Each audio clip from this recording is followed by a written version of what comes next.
د اډوانسډ ایکسل په 13 درس کې په ایکسل په ټیبل باندې کار کوو.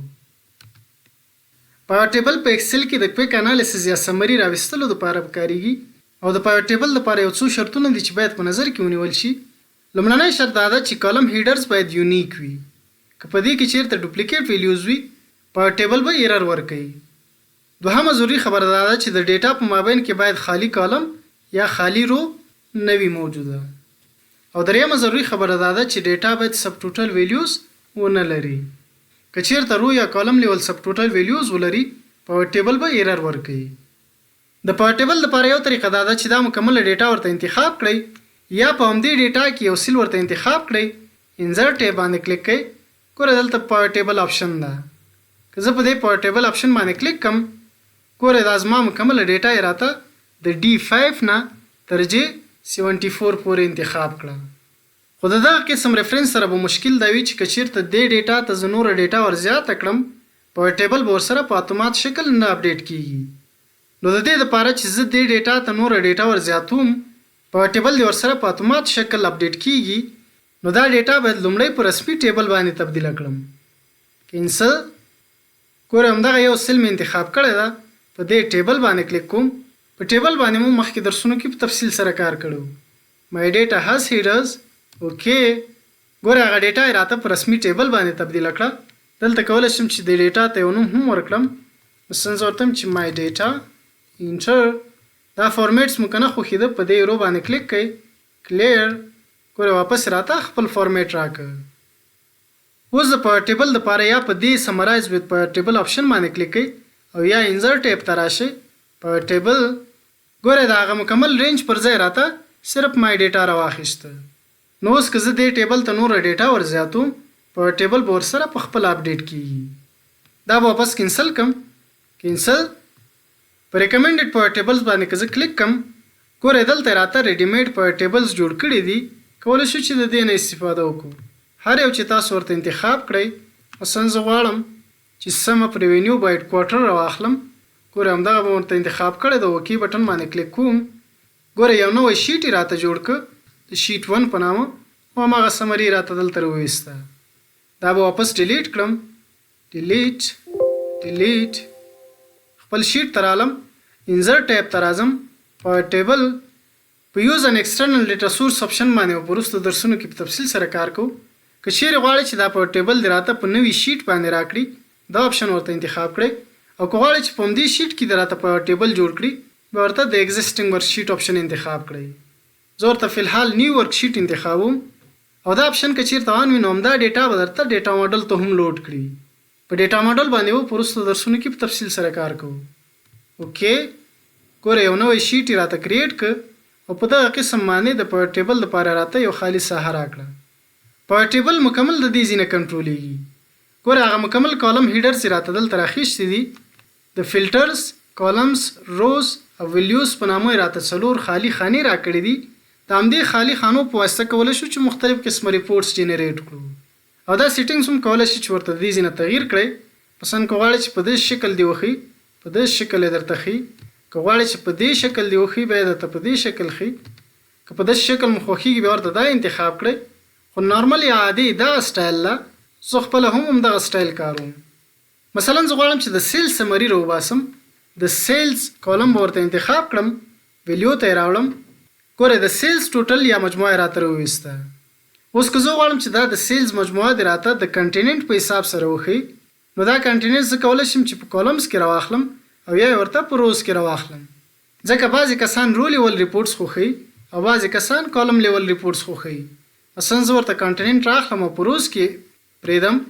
ګوره د هر کنټیننټ لپاره راته د سیلز مجموعه یا ټوټل راوویسته.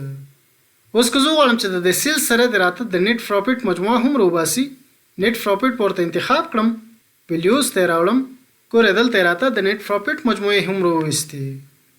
د ملټي لیول ریپورټس لپاره کولی شي چې پر روز یا کالمز کې ورته ملټیپل کالمز هم راواخلئ.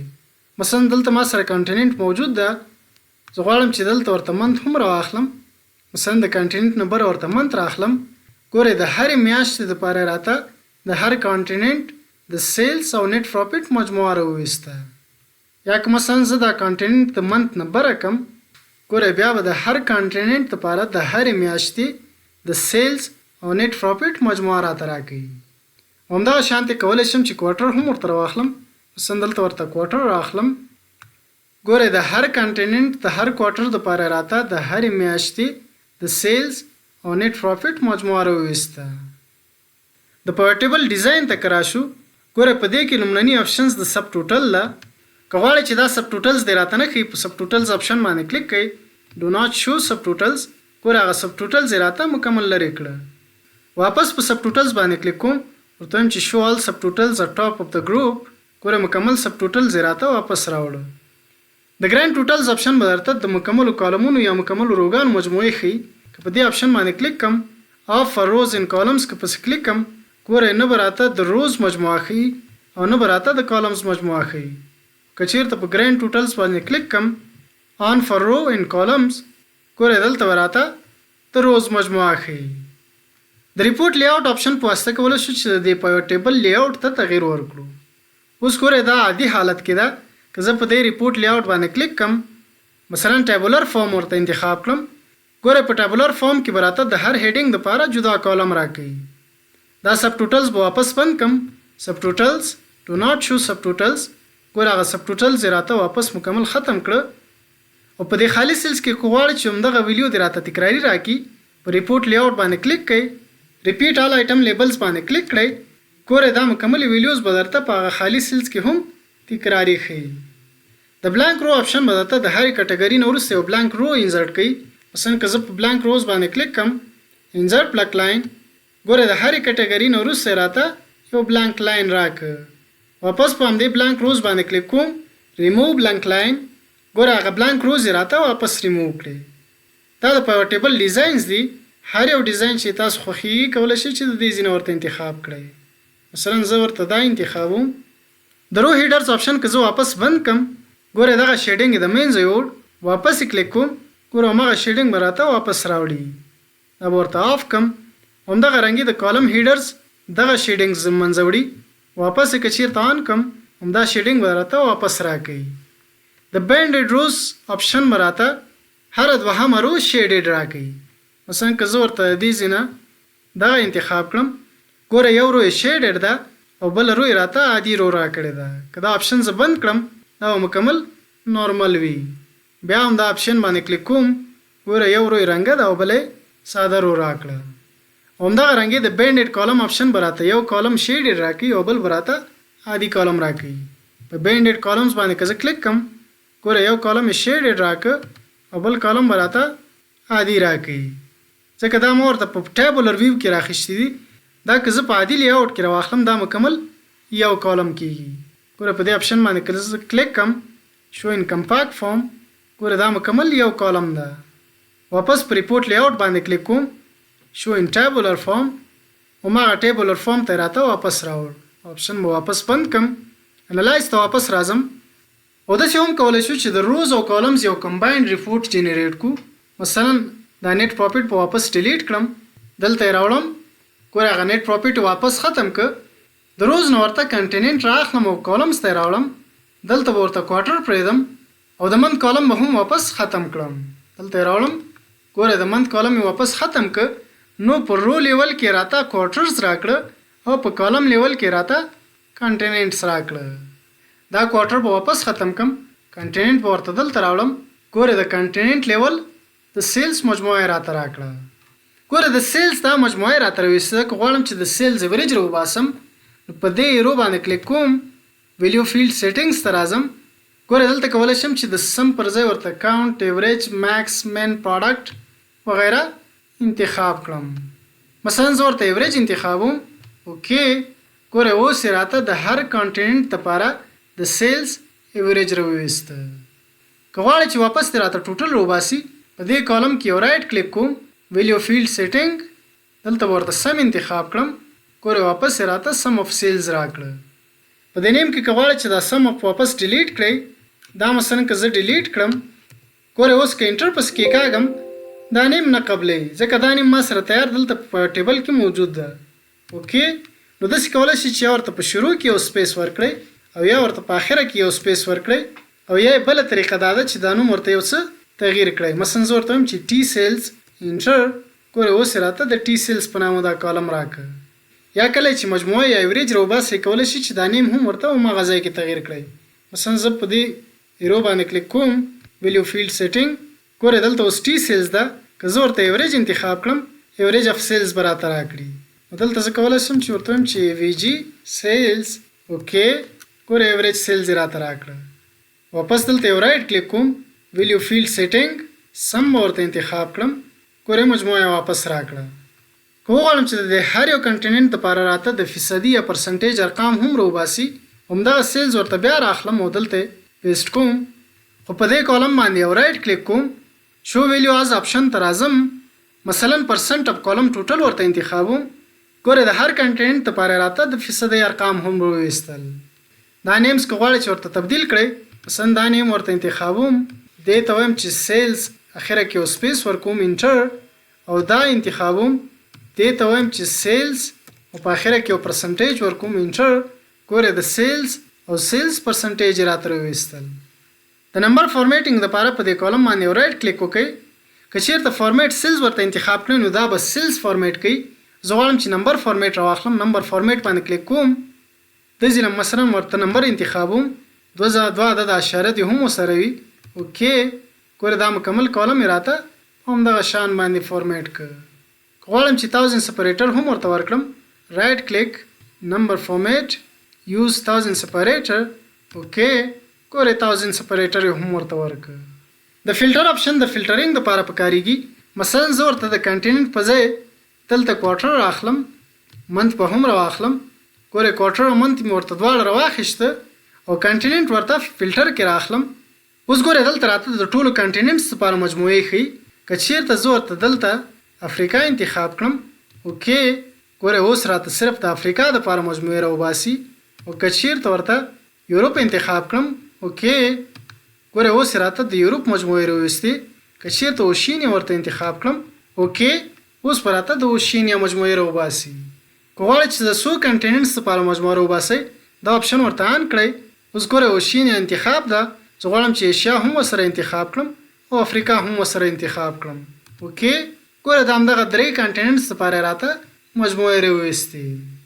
خو د دغه قسم فلټرینګ دپاره ښه طریقه د سلایسر طریقه ده. مثلا دا په ټیبل زه انتخابوم، کنټرول سی، دلته بیا پیسټ کوم، او دلته ورته د سیلز پر ځای ریوینیو راخلم، بیا ریوینیو ورته راخلم. په دې ریوینیو کالم کې یو رایټ کلیک کوم، شو ویلیو از پرسنټ اف کالم ټوټل، ګوره د هر یو دپاره راته پرسنټیج هم راویسته. دا کالم به ورته لږ زیات کړم، دا نیمز هم ورته تغییروم، ریوینیو سپیس، دا کالم به انتخاب کړم، ریوینیو پرسنټیج انټر، ګوره دلته مې هم ورته فلټر کې کنټیننټ راخیسته ده او دلته مې هم ورته کنټیننټ راخیسته ده. په دې په ټیبل کې ګوره ما کلیک کړی دی، دا کنټیننټ به واپس ډیلیټ کړم، دلته راځم، دا کنټیننټ به هم ختم کړم. نو په دې کنټیننټ باندې یو رایټ کلیک کوم، ایډ ا سلایسر آپشن به ورته انتخاب کړم، ګوره د همدې کنټیننټس دپاره راته د سلایسر آپشن راکړه. ګوره هماغه فلټر چې ما دلته پې لګولی و دلته تر اوسه لګېدلی ده. که غواړم چې دا فلټر دې واپس ختم شي، په دې آپشن باندې کلیک کوم، ګوره هغه فلټرینګ یې راته واپس ختم کړ.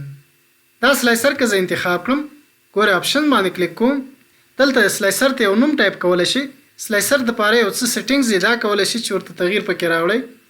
دې ځینې کولی شي چې دې ته یو خاص ډیزاین انتخاب کړئ. که غواړئ چې دا ویلیو دې راته په 2 کالمز کې وښیي، مثلا زه دا یو ورته په 2 باندې تبدیلوم، ګوره 2 کالم ویلیوز یې راته راکړي. دا هایټ او ویت بټنز دپاره دي او دا هایټ او ویت مکمل سلایسر سیټینګز دي. اوس ګوره که په دې سلایسر کې زه په ایشیا باندې کلیک کم، دلته به راته د ایشیا مجموعې راوباسي. که چیرته په ادرس باندې کلیک کم، دلته راته د ادرس مجموعه راکوي. خو د بل په یو ټیبل ته مو که پام وي، دا په یو ټیبل ورسره تغییر نه کوي. که غواړم چې دا په یو ټیبل دې هم د همدې یو سلایسر سره تغییر وکړي، دا فلټر به واپس کلیر کم، ریپورټس کنیکشن باندې کلیک کوم، ګوره دلته ما سره 2 په یو ټیبل ځي، په یو ټیبل 3 همدغه په یو ټیبل ده او په یو ټیبل 4 دا په یو ټیبل ده. دا په یو هم ورته انتخابوم، اوکې. اوس ګوره که زه په ادر باندې کلیک کړم، ګوره همدا دواړه په یو ټیبل زه سره په یو وخت کې فلټر کیږي. دا فلټر ورته واپس د مینځ وړم. که غواړئ چې په یو ځل باندې څو ریجنز فلټر کړئ، یو طریقه دا ده چې د کنټرول بټن کې کاږئ مثلا دا ریجن ورته انتخابوم، دا ریجن او دا ریجن ورته انتخابوم. ګوره د همدې درې واړو ریجنونو ډیټا یې راته فلټر کړه. او بله طریقه یې دا ده چې دا فلټر به واپس کلیر کم. دا آپشن ورته آن کړئ، دا کنټیننټ ورته انتخابوم، دا کنټیننټ او دا کنټیننټ. ګوره د همدې درې واړه کنټیننټس لپاره راته ډیټا فلټر کړه. دا فلټر واپس کلیر کوم. بله مسله د کالم ویت ده. مثلا دا کالمز که زه مکمل انتخاب کړم، دا سایز ورته یو څه اندازه زیاتوم. ګوره د دې مکملو کالمونو اندازه م ورته زیاته کړه. خو اوس که زه ورته د یو ریجن فلټر کم، ګوره هغه کالمونه راته واپس خپل عادي حالت ته راوړه.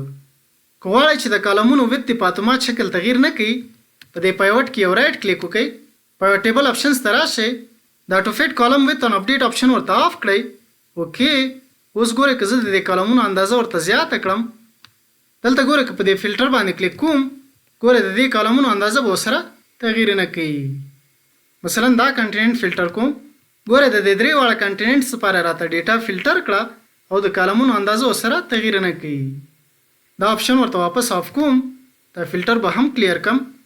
واپس ګوره که په دې پیوټ باندې زه رایټ کلیک وکم، پیوټ ټیبل آپشنز، دا آپشن ورته آن کړم. اوکې، ګوره د دې کالمونو اندازې ورسره په خپله تغییر وکړ. انالایز باندې کلیک کوم. د چینج ډیټا سورس آپشن په واسطه کولی شي چې د دې پیوټ ټیبل سورس ډیټا ته تغییر ورکړئ. اوس ګوره که په دې بټن باندې زه کلیک کم، هماغه ډیټا به راته انتخاب کړي کومه چې ما ورته په شروع کې انتخاب کړې وه. او دا آپشن د دې دپاره هم په کارېږي که چیرته دلته تاسو ورته مانول ریفرنس راخیستي، کولی شي هغه نوې ډیټا ورته د دې طریقې په واسطه انتخاب کړئ. کینسل. بیا انالایز ته راځم. د ریفریش بټن په واسطه کولی شي چې د پیوټ ټیبل ډیټا اپډیټ کړئ. که چیرته مو د دې پیوټ ټیبل په سورس ډیټا کې څه تغیرات راوړي وي او غواړئ چې هماغه تغیرات دې دلته هم راشي، په ریفریش بټن باندې کلیک کړئ. مثلا زه دلته راځم، ګوره دا زما سورس ډیټا ده. اخر ته راځم، دا اخرنۍ څو روګانې ورته انتخابوم، کنټرول سی، دلته ورته بیا پیسټ کوم، کنټرول وی. دا کوارټر 4 ورته په کوارټر 5 باندې تبدیلوم، کنټرول انټر. اوس ګوره که دې شیټ ته راشم، ګوره دلته کوارټر 5 نه ده راخیستی، خو که چیرته انالایز ته راشم، ریفریش، ګوره د کوارټر 5 ډیټا یې هم راته دلته راواخیسته. که غواړئ چې د پیوټ ټیبل فیلډز دې درته واپس ښکاره کړي، په فیلډ لیست باندې کلیک کړئ. ګوره پیوټ ټیبل سیټینګز راته واپس ښکاره کړه. که غواړئ چې واپس یې لرې کړئ، یا په دې کراس بټن باندې کلیک کړئ او یا په همدې آپشن باندې واپس کلیک کړئ، دا به درته واپس ختم کړي. دا د کولاپس او ایکسپینډ بټن که غواړئ چې دا دې راته نه ښیي، په دې بټن باندې کلیک کړئ. ګوره هغه بټن چې راته واپس ختم کړه، واپس په همدې بټن باندې کلیک کوم. ګوره دا د منفي او جمع علامات به راته واپس ښکاره کوي. د جمع باندې که کلیک کو، دا ګروپ راته ایکسپینډ کوي، او که چیرته په منفي باندې کلیک کو، دا ګروپ به راته واپس کولاپس کوي. ایکسپینډ، ایکسپینډ. زه غواړم چې دا بټنز دې راته نه ښیي، په دې بټن باندې کلیک کوم. ګوره هغه بټن زه راته مکمل ختم کړه. واپس غواړم چې دا بټنز دې راته وښیي، په دې بټن باندې بیا کلیک کوم. دا د جمع او منفي بټن به راته واپس ښیي. د فیلډ هیډرز بټن باندې که کلیک کم، ګوره دا لومړني 2 هیډرز یې راته واپس ختم کړه. واپس په همدې بټن باندې کلیک کوم، دا هیډرز به راته واپس شو کوي. همدارنګه که دا غواړئ چې دا دې راته نه شو کوي، دې پیوټ کې کلیک کړئ، فیلډ هیډرز، دا به واپس ختم کی. واپس په همدې بټن باندې کلیک کوم، دا هیډرز به راته واپس شو کوي. دا شیټ په واپس ډیلیټ کړم، رایټ کلیک، ډیلیټ، ډیلیټ. واپس خپل شیټ ته رالم، دا ډیټا به ورته مکمل انتخاب کړم، انسرټ، پیوټ ټیبل. دا ځل غواړم چې په همدې شیټ کې د راته پیوټ جوړ کړي، ایگزیسټینګ ورک شیټ ورته انتخابوم. د دې ځینه کولی شو چې یو سیل ورته انتخاب کړو چې په دې سیل کې د راته پیوټ ټیبل جوړ کړي. مثلا زه په دې ایرو باندې کلیک کوم، دلته مثلا دا سیل ورته انتخابوم، واپس په همدې ایرو باندې کلیک کوم. اوکې، ګوره همدلته یې راته پیوټ ټیبل راکړه. مثلا کنټیننټ ورته راخلم. اوس غواړم چې د ټوټل ریونیو په نامه یو نوی کالم جوړ کړم او په هغې کې د سیلز او نیټ پروفیټ عادات سره جمع کړم. په فیلډ آیټمز او سیټس باندې کلیک کوم، کیلکولیټډ فیلډ، دلته مثلا فیلډ ته نیم ورکوم چې ټوټل ریونیو، او په فارمولا کې ورته لومړی د سیلز کالم راخلم. په دې سیلز کالم باندې به یو ډبل کلیک کم، دلته ورته وایم چې پلس نیټ پروفیټ. اوکې، ګوره د ټوټل ریونیو په نامه یو نوی کالم راته جوړ کړ او په دې کالم کې راته د سیلز او نیټ پروفیټ د اعدادو مجموعه راویسته. په پیوټ چارټ باندې وو په وروستو درسونو کې په تفصیل سره کار کوو، او په ریلیشنشپس باندې وو د ډیټا ماډل په درسونو کې په تفصیل سره کار کوو. د په ټیبل باره کې همدومره وکړو. ویډیو مو خوښه شوي ویډیو د سره لایک کړئ، ملګرو سره شریک کړئ او د آینده درسونو لپاره چینل سبسکرایب کړئ. ډیره زیاته مننه.